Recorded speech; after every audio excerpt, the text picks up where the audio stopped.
G'day guys, welcome back to the shop, and today we're going to be talking about this Beamish 80 kilogram German pattern anvil.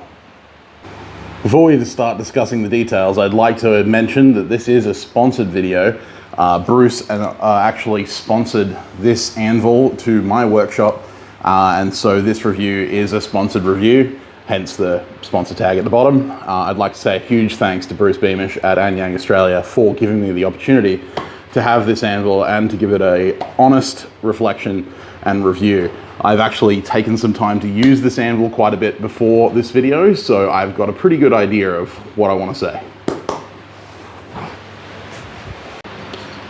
So, firstly, it is an 80 kilogram anvil, solid cast steel, 6150 steel, cast in the Anyang manufacturer's plants over in China at Bruce's commission under his design. And it is a spectacularly clean cast. The cast surfaces, the unground surfaces, are incredibly clean.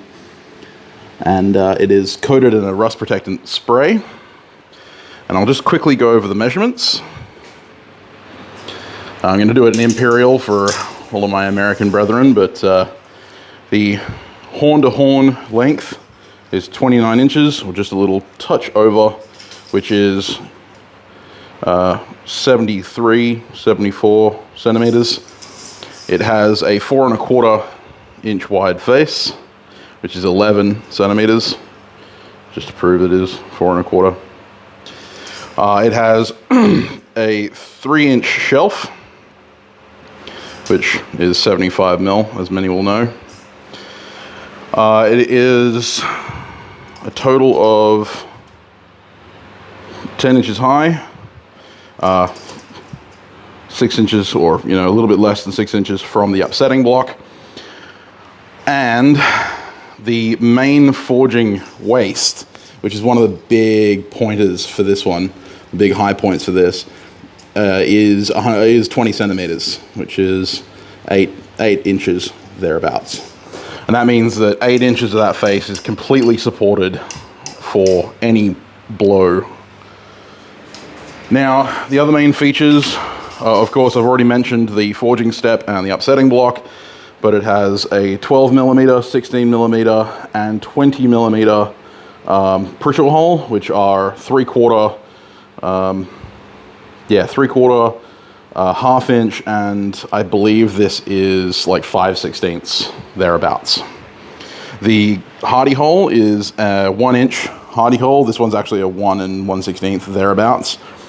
And it all comes unchamfered. You can apply chamfers and stuff, which I will be talking about how I prep an anvil surface later on in the video. It comes, the 80 kilogram version comes pre-ground on the face and the horn. The 40 kilogram version does not have grinding on the horn. If you want to see a review of the 40 kilogram anvil, I'd send you over to Valhalla Ironworks channel. I'll link it up in the little tag box above. He has a 40 kilogram variant, which he did a review on. So, the main face of the anvil is heat treated to a minimum of 58 Rockwell. I've been forging on this quite a bit, and there aren't actually any hammer dings. This is all just grinder marks from the grinding. None of this is actually hammer marks. There might be a couple of like black spots from where iron is rubbed off from forging, but as you can see in the reflection, there is no marking of the anvil face, because that nice hard face withstands pretty much any hammer blow, which is really nice. So I should mention that because this is cast steel and it's all heat treated as one piece, the horns both carry that same heat treating rating, so they're both at 58 Rockwell minimum. As well as the forging shelf, and it's all been tempered really well. I have forged heavily on both horns and on the shelf with no warping, bending, or breaking, obviously. And for those of you who are familiar with my channel, you'll know how hard I swing a hammer.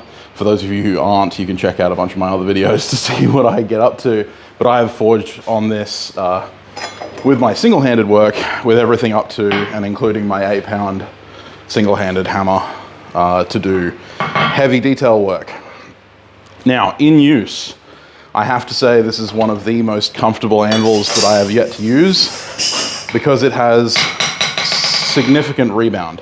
I do not have a ball bearing to do the ball bearing test, but I would say from other people's experiences and from what I know, having used several anvils over the years, this has close to a 95% rebound. Because of that nice super hard face, it's definitely giving you all of that energy back up into the face. And the main advantage, of course, of a hard face is that you're not marking the surface with your hammer if you accidentally hit it sideways or you hit it with the peen. I'm not as worried about accidentally hitting my anvil face because this thing will just bear it no problem. When I've come to use it, I started using it without making any modification, and we'll be discussing anvil modification at the end of the video if you're interested in how I'm going to change this for my personal use. But as it stands, coming straight out of the box, as it were, it's a perfectly good anvil for pretty much anything. Most of the adjustments I'm going to make are purely for my personal taste. Hardy tooling is obviously easy to create. It's a standard size, 1 inch or inch and an eighth. You can purchase anvil hardy tools from places like Gamico Arden Supplies in Australia to get hardy tools for this, or you can manufacture them yourself quite easily.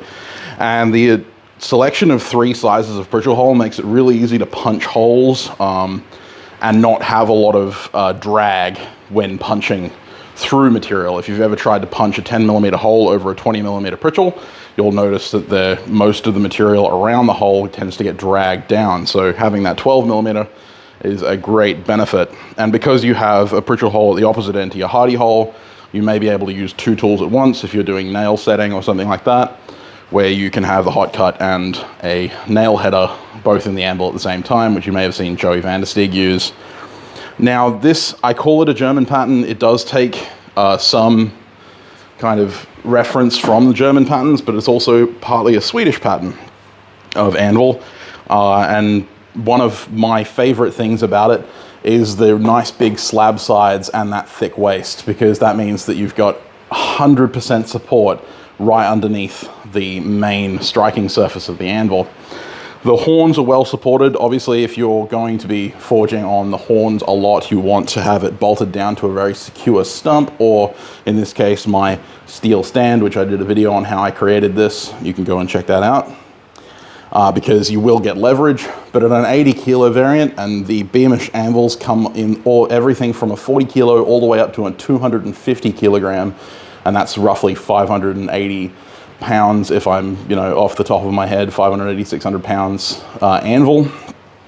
They will do a lot of work, and they're all rated to that same 58 Rockwell face. So there are some complaints that have been registered with the Beamish anvils, and I wanted to address those in my video before I get to how I'm going to modify this. And those are mostly, I've only heard of 2 real complaints. And the first one is one that is quite common and is true, is that the face is magnetic. Now, the magnetism only exists from about there to there, right over the waist. And some people have complained that that makes this less usable somehow. I have not found that. So the only problem I've ever had with the magnetism on this anvil has been when I was trying to forge very small dice and I was trying to flip them around. But even then I made it work. The one big thing about magnetism is that there is a theory that it may have to do with the alloy that it was created from, or that it was used with a magnetic lifter. Although Bruce assures me that they're no longer using magnetic lifters, this may have been one of the last ones to be used on, because this is a 2019 model, not the 2020 model or the 2021 model. But yeah, the magnetism, as far as I'm concerned, isn't a big deal. And one of the ways to cure magnets is to beat on them repeatedly. The way they cure magnetism in a lot of other mechanical areas is that they'll literally just sit there and tap on it with a hammer for a while. And basically forging is doing that. So it's a lot less magnetic than it was when it came out of the shop. It's not that magnetic anymore. But if it is a concern, I will tell you right now, it hasn't affected me in any way. In actual fact, it's been useful in when I've tried to center punch things. It acts as a sort of hold fast. It's not super strong, but it holds things in place while I center punch them. And, you know, you can make your assessment on that as you go, but that's been the only thing that I've really noticed in the complaints that is true, but I don't feel is actually a big issue. The second one is that I've heard it claimed that there were voids in the casting that were then filled with some other form of material. But I have gone over every inch of this anvil with a ball peen hammer, and there is not a single soft spot on this entire anvil. I have literally taken a hammer to it in every possible location trying to find that. I've never found it. And I have yet to actually see any evidence of that being true. So if you hear that, or if it shows up in my comments, anyone who wants to comment that can please provide photographic evidence of that, because at this stage I don't believe it to be true given my experiences. Now, when we come to modification, one of the things that this anvil comes with that a lot of people will want to modify is it comes with 100% sharp edges. Now I'm going to taper a radius from this corner of the shelf to this corner next to the hardy hole, and I'm going to taper it this way. So it's going to be a small radius here, and it's going to get to about 1/4 of an inch radius at this point, and that radius is going to be matched on both sides. The rest of the anvil will be left sharp, and then I'm going to slightly radius the horn because I almost never need a sharp edge on my horn. But that is pretty much the only thing. The other one is that I will chamfer my hardy hole. You may choose to chamfer your Pritchell holes if you want to, with a drum sander or with a tungsten carbide cutting bit on a die grinder. I don't feel that it's necessary in this case, because if I'm using them, I'm using them for punching, and actually that hard shoulder actually helps me. So I'm going to leave those unchamfered, chamfer the hardy hole, and round out the edges, and I'll show you how I do that now. So I've found the best way to radius my anvil edges is with an angle grinder. In this case, I'm using a ceramic flap disc. It's an 80 grit flap disc. You can use 120 grit, 60 grit. 80 grit tends to leave about 120 grit finish after the abrasive wears down a little bit. When you're doing steel, it does pay to use ceramic cutting material, because the blue zirconium oxide flap discs don't cut steel as well, and they don't last half as long. But all I'm going to do is cut a flat, and then I'm going to round it out.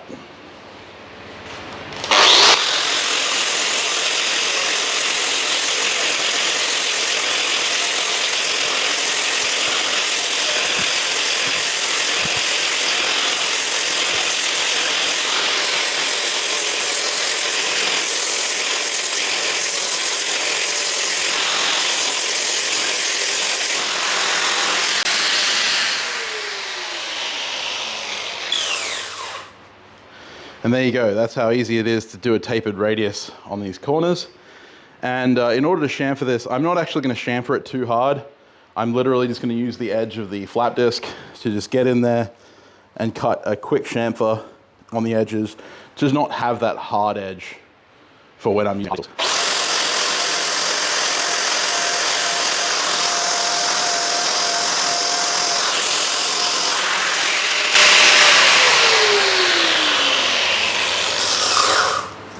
And I'll probably true that up a little bit more with files. Given that this is 58 Rockwell, any file you use on here is going to probably end up getting ruined.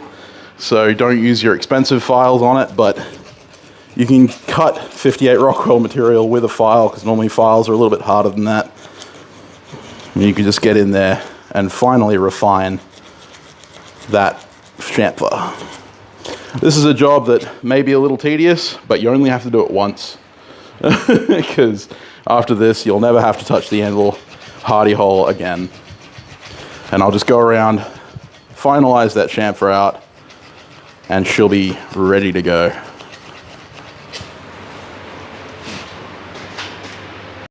Okay, so let's discuss the anvil in use.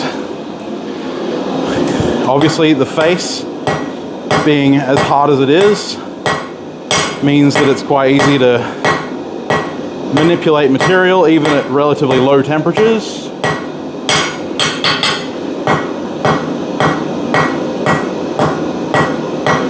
And you can get very nice, clean forgings, provided your technique is correct. Because you're not going to have a lot of scarring on the anvil face, leaving indentations in your work. And stays nice and clean. You don't want an overly polished anvil face, because that actually leads to slipping and sliding with your work. I recommend maximum of 240 grit on your anvil face. Whenever I'm resanding my anvil, normally I use 180 grit sandpaper, and I'll just go over it to take off any rust or pitting, and then I'll go back to it and forge. But as you can see, you can get some really nice results off the anvil face. And if I accidentally miss and hit the anvil face, I'm not going to mark it in any way.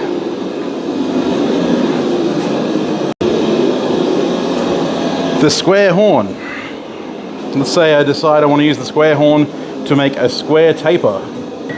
A square spiral, I should say. I can literally use the flat sides of the horn, if I'm taking care of what I'm doing, and I can create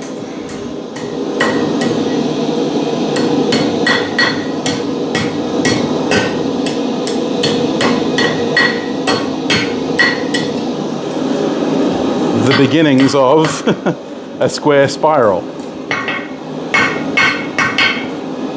which is very difficult to work inside tight corners when you have a big flat anvil face. Having the square horn means that I can work inside tight, flat areas, which I've found incredibly useful when it comes to tong making, actually. When I'm making very specific types of tongs, being able to work around square section material. You know, if you imagine trying to forge inside that with a square horn, makes it dead easy to forge relatively square stuff. Obviously, I'm just doing this as a demonstration. And because the sides are parallel and the face does not have a projection like my old O'Dwyer anvil did, you can forge on the sides of the anvil quite comfortably and achieve reliable results. Perhaps one of the most common questions I get is about the shelf. What's its utility?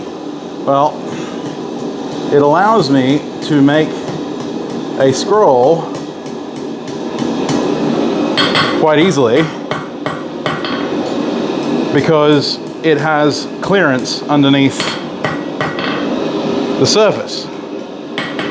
It means that there is nothing that can interfere with the scroll as I forge it. But it also has other utility. Say I want to work inside, I bend this out and I want to work inside a tight radius that doesn't necessarily need the square horn. I want a little bit more support. I can work flat when things are actually coming back underneath it. All right, so I can work this back and I can work all the way back up and still have a hook over that. And because the horn, the face of this shelf here is much thinner than anywhere on the square horn, I can work very fine and I can even create squares. on the ends of my pieces. I will admit, I have not explored the full potential of this shelf, and I myself was a little hesitant when I first received it with the shelf on, but the more I'm using the Anvil, the more I'm finding it useful. One strange piece of utility that I never thought about before was if I ever wanted to lay something flat or do some whack forging to straighten something, I would normally have to rely on going over the horn or over the rear horn in order to get a long piece of flat material. But in this case, the shelf makes what is a 4-inch width into a 7-inch width. And so I can get a very long flat section without having to adjust my position on the anvil. And that means that I can have easier access without risking smacking my knuckles. If I want to whack forge something, I can do that across the anvil face, no problem.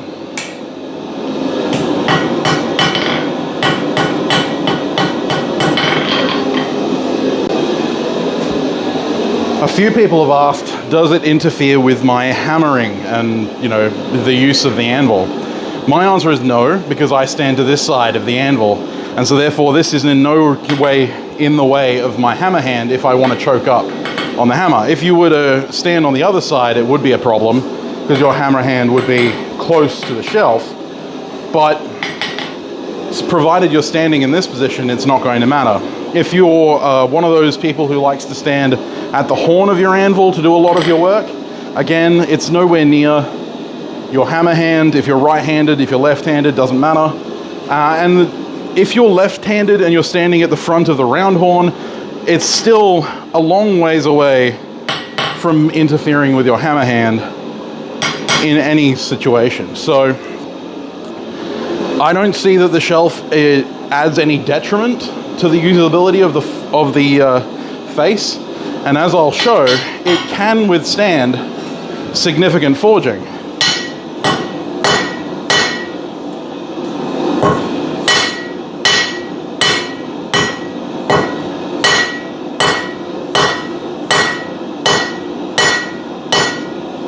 It's obviously not built for heavy-duty forging out at the end, but because it's because it's got a strong taper underneath the shoulder, you can get away with putting some serious gumption into that piece without worrying that you're going to break that material off. So it is another, you know, extra piece of workable face as opposed to just the anvil face itself. Now, of course, if you wish to use the upsetting block, it pays to stand on the opposite side of the anvil so that it can't kick back into you. But that's why you should mount your anvil in such a way that you can access both sides of the material, of the anvil, I should say. But as you can see, works a treat.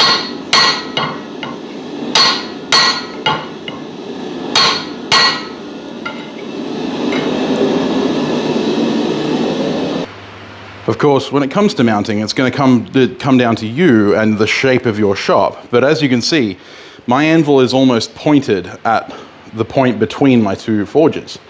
And the reason for that is because it's just as easy when I'm standing in front of my forges to access both sides of the anvil with the same amount of rapidity.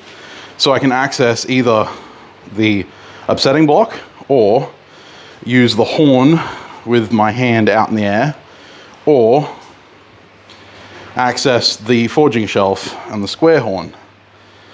So both are as easily accessible as each other, and so therefore having the shelf and the upsetting block on opposite sides doesn't actually equate to a disadvantage.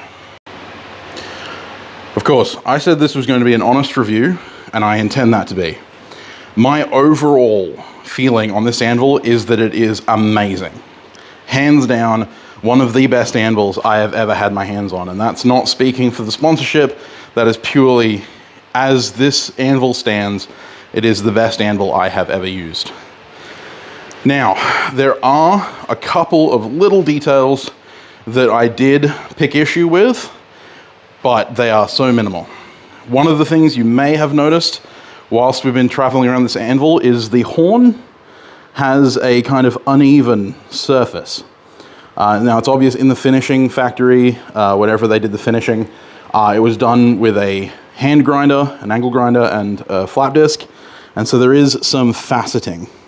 It's not, you know, it's by no means the end of the world. It could be fixed up myself with a flap disc. I don't think it's necessary because the horn is very round, but that faceting is something that may detract aesthetically. And the same thing occurs on the face. These are not machined surfaces. They are ground, and you can tell that there are grinder marks. And if I run my hand over it, there are very slight deviations in the surface texture. Now, when I say very slight, they are unnoticeable to the eye. I can only feel them and see them lightly in the reflection. But in the terms of being honest, those are the two things that I noticed about this anvil, which is absolutely amazing, given that a lot of the other anvils I've had have had far worse issues. So there you have it, my review of the B&W or Beamish 80 kilogram double horn anvil. This thing is absolutely incredible. Thank you again to Bruce for giving me the opportunity to review this anvil and to own it. I am absolutely blown away with this thing. And despite any of the criticisms I had for it, honestly, this thing is absolutely beautiful. I love it, and I can't wait to spend many more hours hammering away, making awesome things on this thing. Now, this is part 1 of 2 of a review series I'm doing for Bruce, because part of the sponsorship was not just this anvil, and the next video will be on this. The 50 kilogram cube swage from B&W, which has a wide variety of options for the blacksmith. So look forward to the review for this coming soon. The moment I get an opportunity to mount it properly and get some work done behind it, I will be doing a review on that. So if you're interested in seeing that, make sure you hit that like button. Make sure you subscribe and hit the bell notification icon to be notified when I upload new videos. And if you want to help support the channel and help make content like this, help get me opportunities like the one I have in front of me, then you can help come join the Patreon family, which I will list here. These guys make it possible for me to be able to take sponsorships like this, you know, because this wasn't a fully paid sponsorship. I did actually have to pay in part for these. So they made it possible for me to own this equipment and be able to bring the review to you guys. So if you're interested in helping me out in that way, the link will be down in the description below. I greatly appreciate your time. I'm going to sign off. It's getting a bit warm, but I hope you have a fantastic day. Get out to your shop, make something, be safe. As John Switzer would say, wear your safety glasses, and I'll see you next time. Bye-bye.